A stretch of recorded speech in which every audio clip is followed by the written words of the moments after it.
for the welcome, and thank you for inviting me to the conference, especially Dr. Lee and Father Leduc.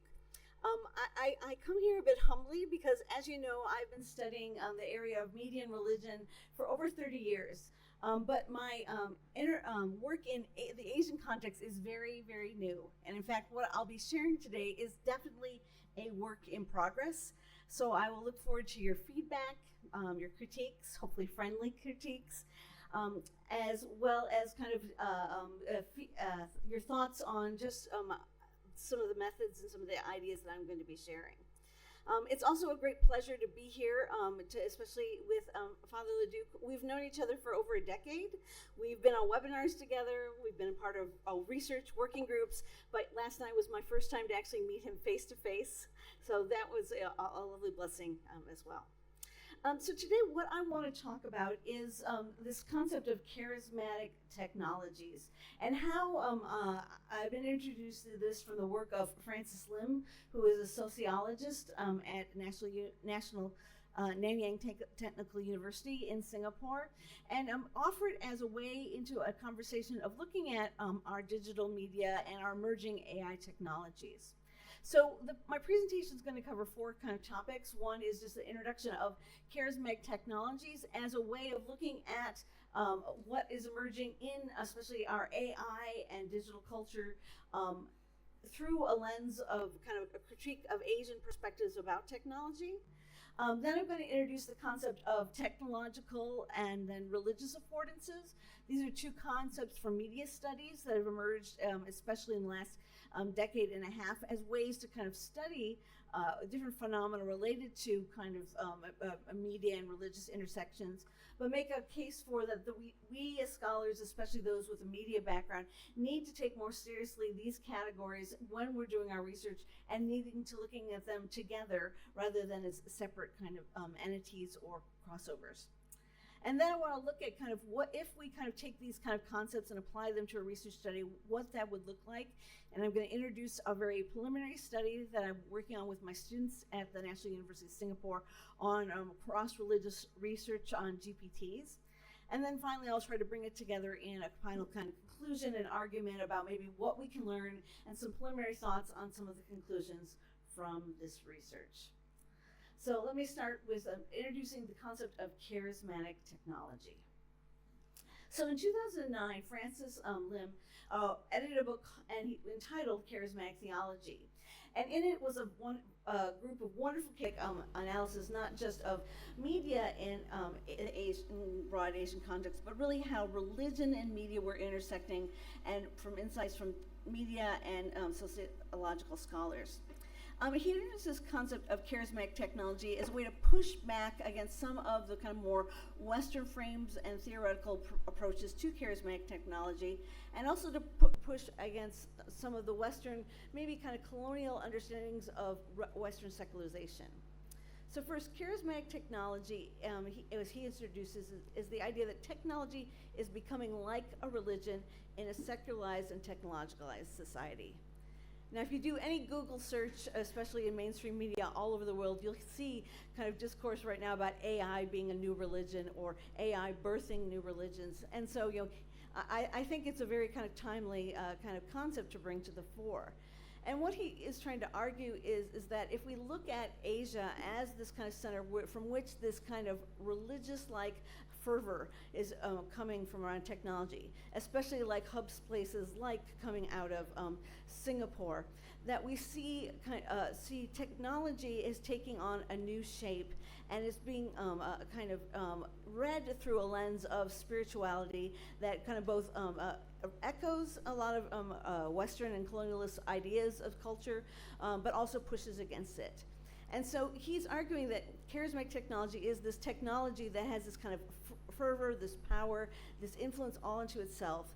But it also is not just kind of, it's not detaching religion and technology, it's actually bringing them together in a new way. So technology is seen as facilitating the performance of religion and creating religious-like kind of echoes. And for those scholars in religious studies, you might hear it sounds a lot like technology as a form of implicit religion or lived religion in that kind of idea. So he also offers this kind of idea of charismatic technology as a way to critique Western forms of secularization. So a lot of the discourse, especially around early 2000s, 2010s, with the rise of the internet, the idea was that this was going to further disconnect people from traditional religious community, that they were going to be moving toward the technology as a way to kind of empower them as individuals. We heard about the kind of that connection of the I being empowered in upon a postmodern society. But Francis Lim argues that the rise of technology does not equal a decline in religion, especially in the Asian context. What he does say is that religion that we see emerging in the technological context in Asia has a different definition than what we often see. And he argues that a lot of the scholarship that's come before in religion and technology really kind of has maybe supported or been informed by this kind of idea that, the Western secular culture, the idea that Asian technical progress does not fit in with the same narrative colonial imperialist legacy that we often see put into digital spaces. So again, I can't go into all the depths of kind of how he constructs this argument, but I find that kind of interesting and compelling as a way to kind of use this concept. Next, Francis Lim also argues that this charismatic technology can become a tool that can be used in discourse between religion and technological society.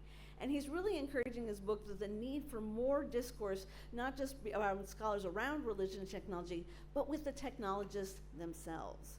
He argues that technology shares a lot of interest or some ideas, especially about how technology lets us experience forms of mediation or kind of spiritual exploration, how technology allows us to experience understandings of the transcendent.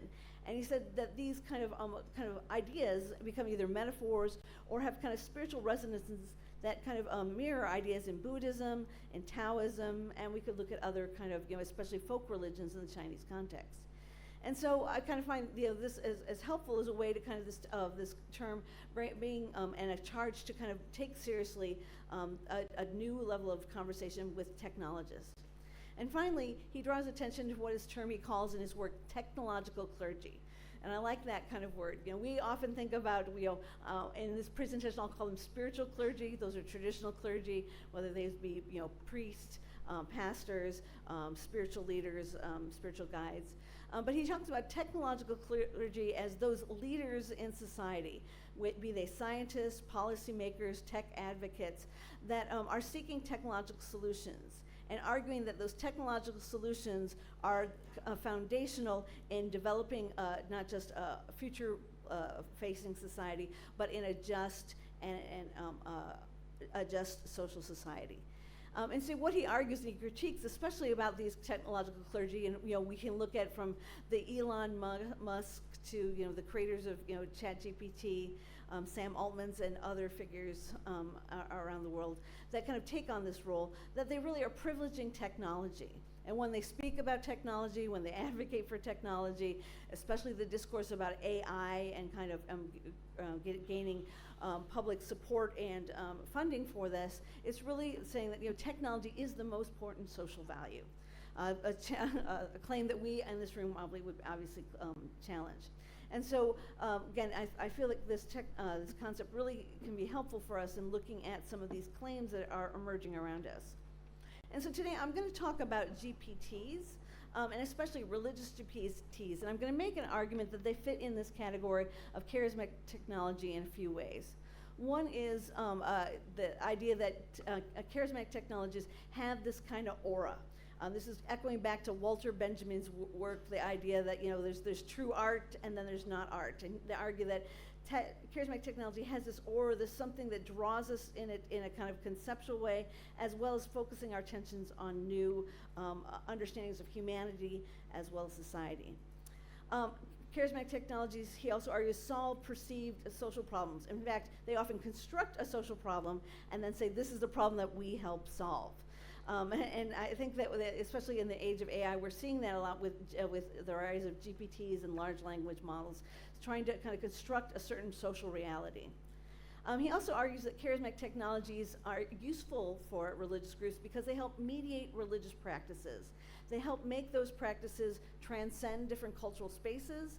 It helps people, especially in growing technological cultures, to kind of integrate religious practice more readily into their everyday lives. And so instead of seeing as religion and technology in competition, they can be seen as partners or collaborators. And finally, the argument that charismatic technologies, they facilitate these transcendent encounters and abilities. And again, a lot of people have argued in recent days that GPTs, LLMs, allow people to kind of interact with at least perceived understandings of the spiritual realm or God in new ways. So my full argument in this kind of presentation is that our affinity and connections attributed to religion and technology can be seen through the lenses of charismatic technology. And this study suggests that if we're looking at specifically GPTs, it requires a dual focus on technological and religious affordances, which fits in well with this conceptual model coming out of the Asian context and seeking to both kind of critique and kind of read the Asian technological context. So with that kind of as a backstory, I want to kind of go into just a little bit of discussion about what are technological affordances. So affordance theory actually emerged in the kind of European and the North American context about 100 years ago, and it came out of psychology as a way to kind of develop categories to say, how does a certain environment or a certain experience offer certain benefits or certain tools, as we should say. So affordances in affordance theory is defined as the possibility for action that an environment or object offers an individual. So example, we could be like, what is an affordance of coming to a conference? Well, affordance of a conference is it offers people the idea for feedback on their work. It offers people events of kind of a social cohesion as you meet other scholars working in your area. So affordances are very kind of, at least as they were originally framed, were looked for in a very much kind of a social kind of context. It's about the relationship between the actor and the environment. And those affordances often depend not just on the environment, but what are the goals of the actor, their intentions and capabilities. So this was used a lot in the early days, again, in looking at environmental psychology about what a certain environment, how it might help in a counseling situation or in a situation to build kind of community or kind of respect within groups. But in about the 1980s, it began to be picked up by scholars in media studies. So the idea of looking at the affordances, and also used especially in technology design to make choices. So as you can see by this image here on the screen, we have three different types of kind of light switches. One is a push button, one is a flipping the switch, and one is a rotating. And the argument is that each of those designs allows certain things. One allows on, off, and a variation. One just allows on and off, and the other allows more control. So each of those kind of technologies affords certain opportunities to the user. So in the application of affordance theory in the technological realm, the claim was that technologies are socially constructed through the user's learning and experience. So this is really a key passion of mine. It fits in with the social shaping of technology. The argument is that technologies don't just emerge and out of nothing. They're informed by their designers, but also users can cultivate or culture technology in line with their beliefs. So it allows us to focus both on the properties of the technology, but also on the user. And so it pushes against what was called technological determinism, seeing technology as all powerful. And this fits in well, again, with Lim's idea of charismatic technology. It's challenging this notion that religious and technological spaces are only guided by technology, but the assumption they're also guided by the people, the users, the designers. So when it comes to application of technological affordance theory in the study of digital media, over the last 10 to 15 years, we've seen a lot of scholars use this space to talk about what is unique about this generation of digital media in comparison to the mass media of technology, of film, radio, television, etc. So Nicole Ellison wrote about especially social media and social media affordances in 2015, and some of the important features that she said that this generation of technology emerges, that it offers communication that's both synchronous and asynchronous, i.e. in time and in delayed time. So it allows people more choice about to choose when and how they consume. That digital media is also about information sharing. It's not just about the era of broadcast that where information is pushed at you, you get to kind of accept or reject certain information and then share and pass it along.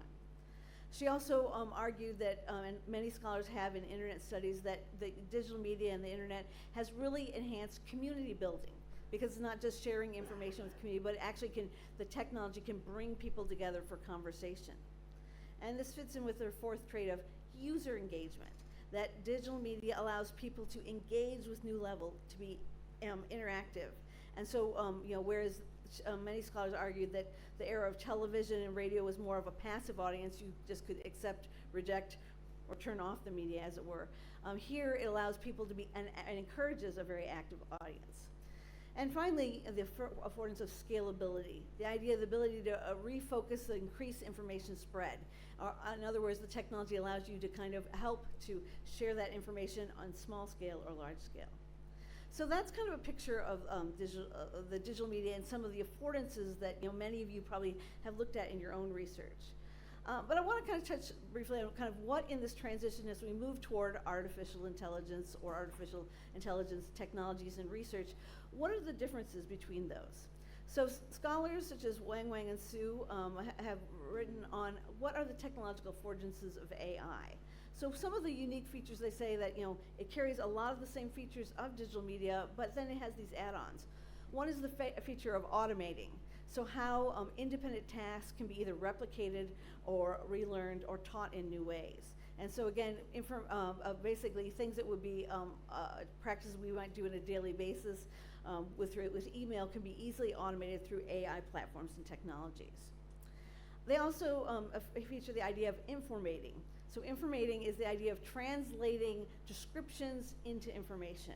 It's the idea of what AI does when it goes into its, an LLM or a GPT goes into its database of information and it says, okay, I have all these ideas and this person asked me to string these two ideas together. I pick those ideas together and then I create an answer to that. It's the idea of creating information, but creating information in a very systematic way. And so this gets into the feature of information creation or generative AI, that it's very prompt oriented and it's about creation, not out of nothing, it's not ex nihilo, but it's out of a set of information. One of the biggest features, and I think one of the things that also is really important when we come to AI is that, is to think about the affordance of prediction and predictability. Most people, when I say AI, they think of robots, they think of, AI systems from science fiction movies. But really, our first kind of foray, for many of us, into the use of AI was predictive texting on our phones. Or every time we do a Google or other information search, predicting the words that we're going to write down, maybe the things that we're looking for.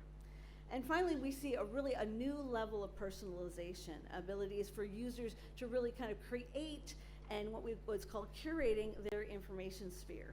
Not that this isn't done in the digital age, but it allows people to kind of actually, when you work with a certain GPT or AI app, it learns your preferences, you can program them in there, and then it will only use those preferences. Whereas in many other digital platforms, you have to tell them every time what your preferences are.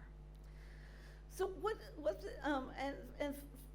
finally, I think this affordance theory as a way to look at technology is important because it really kind of fits in with this idea of the technological clergy's worldview. And I would argue that a lot of these technological clergy, these people that are advocating for AI, advocating for the paying attention and the investment in these emerging technologies, are basically driven by an affordance theory. They sell it because this is what we need and this is what people should be doing. So it treats technology as this kind of pragmatic external thing that can be decontextualized from the human experience, which is obviously a very problematic position to take. These technological clergy also decontextualize technology from the user environments. They think about what the technology can do rather than arguing that people can also make a choice. that we can still use the technology in ways, and that we should, especially when we think about religion intersecting with technology, pay careful attention about those overlaps. Finally, it looks at how individual cases should be can challenge moving from abstract to testable predictions. And one of the things is there's a lot of hype around AI, and the reality is actually very few of us actually interact with AI. And I'm going to make an argument that the GPTs aren't even artificial intelligence yet, but that's coming. So let me briefly introduce the concept of going from technological affordances to idea of religious affordances. So the research in religious affordances really has only come out in the last 5 years, and actually was spearheaded by some of my students, and I was able to work with them on kind of developing this concept. So it's taking affordance theory as the idea that there's in certain environments, i.e. a religious environment, that certain kind of affordances arise. That environment, whether it be a Buddhist, going to a Buddhist temple, sitting in a worship service in a church, or even in a personal time of prayer and meditation, that environment encourages you to act religiously in certain ways. And so the argument is that religious affordances is a way to talk about how users perceive and access engage with religious content. And this was specifically coming out of a study of how people used mobile apps and religious mobile apps. So it's the idea that we need to distinguish between technological affordances and religious affordances, and see how they kind of are both important in our conversations as scholars. And it really picks up on this religious social shaping of technology that I've developed. The argument that religious users engage technology in specific social and contextual settings and with a specific motivation. So in this article, my students and I developed this kind of framework of how we saw, especially religious affordances, becoming strategies. And this will sound really, in some ways this is kind of, is not new, but it's just kind of putting words with some of the stuff that maybe many of you have kind of noticed. So then we've noticed that when people design, like especially an app, some of them, their whole aim is just to basically how close can we replicate that process or that religious experience, that religious practice in the technological world. So replicating the tradition without altering the forms. Another strategy we see for especially tech that's designed for religious communities and by religious designers is a mediation. So that's kind of a middle ground where people are seeking to mediate religious use. So they realize, okay, that the digital can enhance it, maybe making it 24/7, maybe allowing people to connect over time and space. So because of the kind of extension and enhancing of the engagement, it does change somewhat of the framework or the practice, but not in too much of a way that it would be seen as inauthentic or problematic. And finally, a third strategy that we often see when the design of religious technologies is the transforming affordances. And this is the argument that sometimes, some religious practices not only get transferred online or mediated, they actually get transformed or created. So this is where either religious practice can be completely reimagined, like think about maybe some of the strategies people did for kind of religious study or religious prayer meditation during the pandemic, rethinking how that looked, what that looked like. And it's so much so that innovation may not even have an offline equivalent. So we're thinking these ideas of the technological affordances as one category we need to study, religious affordances, and bring them together. I want to show how kind of using this analysis kind of can impact a particular religious research study. So this is a study that I did this fall with my students at the National University of Singapore, and because they were part of the key part of this research, I want to give credit where credit is due. We did a study of Buddhist, Christian, and Muslim GPTs. We looked at 20 GPT apps from each of the these groups, and that is because these are the three main religious traditions. So these would be the kind of apps that people in Singapore would be looking for, searching for, and maybe even using in their religious practice.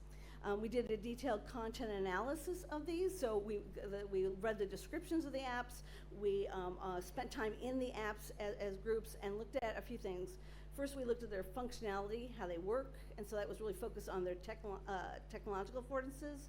We looked at what religious practices they were situated around and what they allowed, and how those were either changed or modified in any way. And so that was looking at the religious affordances. And then so trying to see kind of how those tech and religious affordances either work together or kind of worked against each other. So just a quick kind of note, we often use, and GPT is a term that's thrown around a lot these days, but you may not know what it actually stands for. Actually, it was in this, through this kind of preparing for this presentation, I finally got a clear idea in my head what a GPT was. But GPT stands for Generative Pre-trained Transformer. So this is basically, it's built on a large language model. The first thing its idea is it's supposed to generate knowledge. It's supposed to answer questions. It's supposed to seek information. So that's the generative part. The pre-trained is that these are information apps and tools that are programmed with information. People are feeding them into that. So for example, like ChatGPT, something we've all heard of, it was actually fed with a body of knowledge that was decided by the corporation itself. It didn't even have access to the internet until about a year ago. So when you were using ChatGPT a year ago, you were using somebody's collected data set. And finally, the transformer is a transformer kind of architecture. It's the way that basically both the information gets stored as well as it gets accessed. It's modeled off of a kind of a human brain neural network kind of framing. And so this is kind of how it creates patterns and creates connections to answer your questions. So in this research study, we looked at tools and religious GPTs that are found on this platform. It's called AIS.com. And I'm going to give a shout out to my students, Joy Milne, Mekala Saran, Rojan Oyang, Yohang Wang, Yi Zhang, Jinyun Hyun, and Keo Zhuang, who were helpful in my coders in this study. So what were some of the things that we learned from analyzing these apps? Well, first, we found that kind of generally speaking, in the corpus of apps that were found under this kind of search engine and hub, we found that the Buddhist apps were mostly focused around spiritual explanations, the teachings of the Buddha, Four Noble Truths, about meditation guidance, and daily consultations. So kind of how can I apply Buddhist teachings to my everyday life? Those were the main kind of intentions behind those apps. For Christian apps, it was a lot of actually studying kind of a deeper theology. So some of the apps were focused around like the teachings of Calvin, or the teachings of Pope John Paul II, and oftentimes really deep theological concepts. There was apps focused on kind of rituals, hymns, sermons, but prayer was kind of a key focus. And then also a lot of apps that are kind of helping people do kind of historical study for religious education on different theologians' insight. And the Muslim apps were focused on information seeking around the core teaching of Islam, especially kind of looking at different imams' teachings. There was also prayer facilitation that happened, especially whether it's reminders or tools to help you kind of do more effectively your prayer daily. And then also religious advice based on the Quran. So again, what do we see, especially this was a study of looking at about briefly 100 apps and then an in-depth study of 60. So it's not, I wouldn't say it's an exhaustive, but we can see that a lot of these apps they're developed by technologists and religious entrepreneurs, are focused around religious study, prayer and meditation, and religious advice counseling. So what are the technological affordances? Well, and what we would see that especially that were not just kind of emphasized by the function of the app, but also even in the text, kind of trying to sell the app and encourage people to download it. Well, one was accessibility, offering 24/7 access to information, to study, to prayer. Interactivity was the idea of dynamic conversations and fluid interactions, the idea you could easily access information and content. Many of the apps try to sell themselves as we are democratizing knowledge. We're allowing you to have access to information that you otherwise wouldn't. Many of these were especially commentaries that would be very expensive, had been downloaded into certain apps, and so you could have access to them, or multiple translations of the Quran in different languages for helping people with different study. These apps were also kind of, verifiability, so a lot of them would basically kind of both bring up religious text or from holy books, or even kind of suggestions for other religious reading in those areas. And finally, a lot of user-centered.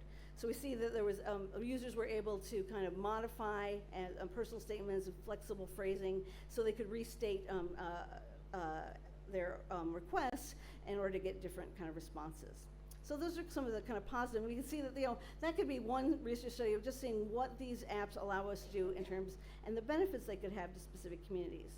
But we also saw several different religious affordances, and this is again looking at from the lens of that allowing people to first have a personalized form of spiritual engagement. It allows you to kind of, in a thoughtful, on your own time period, to ask those questions. Maybe if you go to talk to a priest or a pastor, trying to formulate that question could take a while. You have the time and the ability to personalize that spiritual engagement to use formal or informal language. Also, these apps were really emphasizing authentic scriptural anchoring. So using text, holy books, sources in multiple languages. They really wanted people to kind of know that, hey, this answer isn't just coming out of nowhere. They also, with interactive and compassionate dialogue, this is one of the huge selling points for GPTs, is that its goal is, and they're designed to answer your question. And that's why sometimes we get hallucinations, because they will answer your question, even if that means bringing information together that doesn't actually kind of equate to truth. But really compatible, they're very non-judgmental, very supportive. Even if you say, like, I am struggling with overeating, or I'm struggling with unhealthy thoughts, they will be very supportive in the pastoral care, and they'll give, maybe even too supportive in some ways. So also they bring a multilingual and cross-cultural access. So I see I'm running out of time, so I'm gonna just hit really briefly some of the findings and then some of the implications for this. So what we learned from this study, and again, these are preliminary findings, is that the standard AI technologies, affordances offered are really kind of about the instrumental nature. So the technology will allow you to access information, interactive, it's gonna be a user-centered focus, and very democratized, which really what we see is it's a very individualized religious experience. So for personal study, it's great, but obviously that personal framing could have potential implications for community-centered religions. GP studies also, really we saw the main strategy being a transfer strategy. Most of these GPTs that have been out no more than 3 years are really kind of saying, how can we kind of recreate those traditional information gathering interactions in a digital space? And we did see some mediation as far as some of these apps trying to frame themselves as a spiritual counselor. And there's a lot of debate right now going on, should GPTs be able to do pastoral counseling? Should they be able to be a spiritual guide or a spiritual director for you? Some of them experimenting with this area, kind of showing that there is a challenge posed to kind of for religious communities. So to try to move toward a summary, what I suggest is that religious GPTs, as they are now, could really fit well with this category of a charismatic technology. These charismatic technologies, they require, and it requires studying both the forces of technology and religion. That charismatic technologies emphasize that technology is central, but it also says that religion plays a part and that should be treated equally. And I think it's a call that this term and this concept says that we need to kind of maybe balance our research and not just looking at one or the other, but both together. I think that this charismatic technologies and this discourse is really helpful, especially for two things. One, it really fits well around the study of religious AI and seeing us about how we could see them as not religion and technology in competition or antithetical to one another, but they could partner, but would maybe take a different way of studying them, as well as encouraging technological designers to look at them in different ways. And also, with the idea of technological clergy, I think that idea of charismatic technologies gives us a way as scholars to separate what is the technological clergy, maybe their emphasis, or how is that influencing the design of these GPTs, and what might a spiritual clergy or reflection take to the ethical critiques of these. So, what I'm trying to argue is that, that there needs to be more kind of looking at, it's not sacred or secular, it's not natural and artificial, but religion and technology do fit together. And there's things, I think, in religions like Buddhism and Taoism, I think in kind of the work being done in Asian context, that helps us look more at the kind of what is in that intersection, and then to drill deeply into the kind of implications of that, rather than just writing off religious AI as a no-go area. And so what I've tried to present is that the need for more critical reflection around especially religious affordances of AI, that we should, rather than kind of saying that we should either accept or reject it, that we have to do the hard work as scholars of staying in the middle ground, of paying attention to the implications, and look for more fruitful evaluation in those areas of tension, and then see with how do we as a specific religious community or a scholar respond to that, and what ways might our community, and especially encouraging religious designers to culture the technology more in line with different faith traditions. And thank you.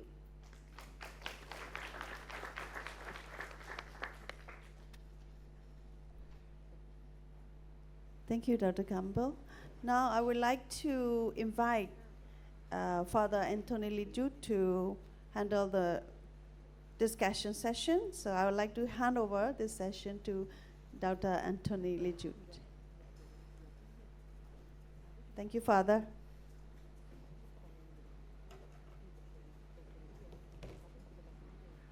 Thank you very much. My role in this part is really simple. It's just to make sure that those who want to ask our keynote speaker questions or make comments or reactions have a chance to do that, because as we know, this is part of the roundtable, is to have a chance for engage in conversation on what's being discussed. So I'm not gonna speak a lot, but I'm gonna try